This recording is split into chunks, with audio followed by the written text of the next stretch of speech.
Yo, what is up, guys? This is B Burst and Brickdo here, and today I thought I'd do a video on the LEGO VIP Reward Center coins that they've been coming out with, and I just think these are really interesting. I've just been super surprised about how much these are going for on eBay here.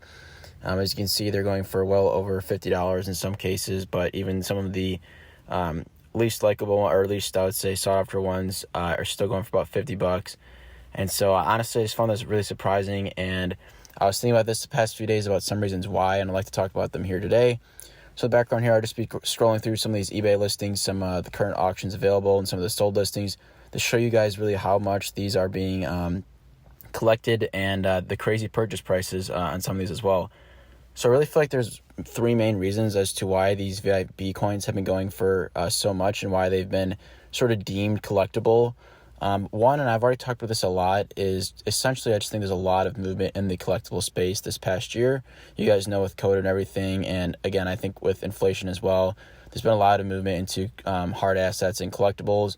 And so this is one main reason, and I'm not going to get into this too much. I've talked about this quite a lot, especially with in regards to sort of the stock of LEGO and things like that, and sort of the reseller mentality lately. And so I kind of talk about that too much. I've done a lot of videos on that. But there's two other main points I'd really like to talk about. Number two, I think, is, if you guys remember, a little while ago, they changed their reward center. It's not just you just go in the store to use your points. Essentially, you get 5% back in points value, and then you could redeem that.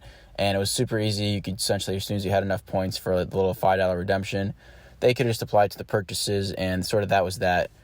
And I believe they still had reward center things you could get in there with your points. However, none of it was that sought after, because I think a lot of people just sort of had an account, didn't forget about it, but sort of just had it in the background and used the essentially always use the points for just the essentially discount in store when you were there or online. You would sort of just plug in your VIP code, and if you had points available, you'd use it, because there's really no point to save up since there was an expiration date and whatnot. I mean, that's how I used it. I think, and a lot of people use that as well. It was nice. It was good. 5%, I think, was pretty fair, and you didn't have to think about it. It was always sort of just in the background of your purchases. And then they sort of switched about a year ago to this new reward center, where it's, if you want that same redemption for, your little $5 off, you're going to have to go into the reward center, get a coupon for that. And it just essentially just added a bunch of steps into it, and a lot of people weren't happy with it. It sort of seemed a little bit, in my opinion, I don't want to say scammy, but essentially I feel like they just want more points to essentially kind of expire and not be used. So they just made it basically a harder workaround. They also added a lot of things in the reward center that, in my opinion, have zero value, like printable things to color, like just stupid printouts of something that you could just find on the internet, like stuff that really doesn't have value, but they would just charge points for, probably to entice kids to get those and not really redeem them for stuff that actually has value, like the coupons. I think that's really the main second reason, is sort of this push to this reward center, and I think it just took a while for people to get used to logging in and seeing what's available, and I think now there's a bit more of a desire to get something besides just the $5 off, especially since we're not really seeing a whole lot of collectability promos as far as just the ones you get with the purchase. And the third reason I like to talk about has to do with the aging population, I would say, of sort of the hardcore LEGO collectors. So personally, I feel like I think we're starting to see it. A lot of people in their mid to early 20s now who were really into LEGO as kids. I would say, sort of that mid 2000s era. Like 2006, like 2010 or something like that. I feel like that sort of age range is becoming at a point in their lives where they have a lot of disposable income and are really interested in going back and or not even just going back, just really interested in collecting LEGO again. And so I think we've sort of started to see that push, and you've seen that in a lot of other hobbies as well.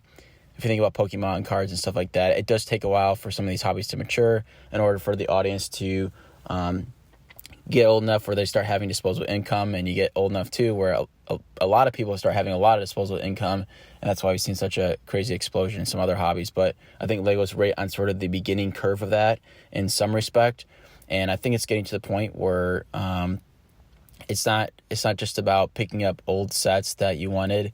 There's probably a lot of people there who can basically purchase any of those old sets that they wanted and didn't have as a kid, and they're looking for what's next, right? There's always that what's next in the hobby. It's, okay, I have I basically have like, the sets that I wanted as a kid, and I have all the current sets that I want, and I can pick up any new set that comes out, and it's not a big burden for me.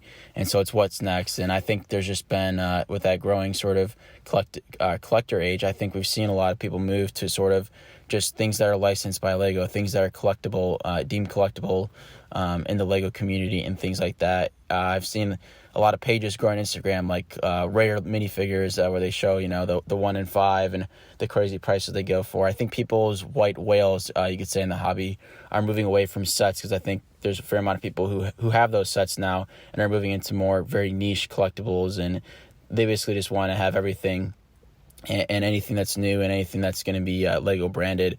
And so I think that's why we're seeing this with the coins as well. Is just there's just a lot. I think people are realizing that the hobby is a lot more than just the sets. It's the history. It's everything that's licensed by Lego and whatnot. And there's a lot of parallels to that if you think about other hobbies as well. I'm going to always compare it to trading cards, because that's sort of what I'm into as well. People are really into old, like, Magic the Gathering posters from tournaments back in the day, or things like that. Just, let's say, like, merchandise from back in the day that's also very collectible. And so I think we're seeing that with Lego as well. People want sort of anything connected to that brand and hobby. And again, I think that's sort of the start of this, and I think it'll be interesting to see where it goes, especially with some of these more quick strike things where you have to be really quick to get them. I was really surprised to see how much action there was on Facebook groups, how much action there was on Reddit in regards to the release of these coins. And I guess just my last thought, which is I'd be interested to hear your guys' thoughts too, was on the collectible case that holds all 5 coins. I was surprised that was like a limited availability. Each one comes in its individual case, but they had that one that you could basically hold all 5 coins in there. But it's sold out quick, and it goes for a lot on eBay now too. It just seems weird that they would make the holder for the coins also like hard to get. Interesting there, but that sort of wraps up my thoughts about it. Sort of the 3 main reasons is why we're seeing sort of a push to some of these the collectability of some of these items in Lego that aren't necessarily sets. I'd be interested to hear your guys' thoughts about this as well. Go ahead and leave a comment, and like, comment, and subscribe. Thanks, guys. This is B-Rix signing off.